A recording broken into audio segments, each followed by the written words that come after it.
Приехали еще более ослабленными, чем даже мы. А вот приезжают ребята упакованные, красивые, бородатые, как с иголочки. Я смотрю на это все, легко бронированная техника.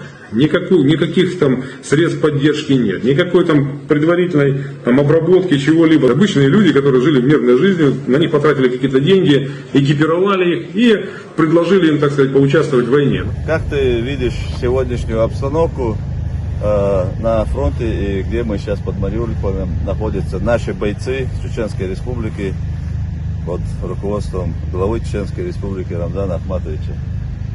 Ты говорил, что там некоторые не готовы, там некоторые это. Как ты видишь сегодня картину? Нам уже приходилось взаимодействовать с братьями из Чечни в 2014 году, когда они добровольцами к нам приезжали. По этому поводу мы даже встречались, общались, выстраивали какую-то общую линию. Сейчас я скажу так, что мы сейчас столкнулись с профессионалами, с одной стороны.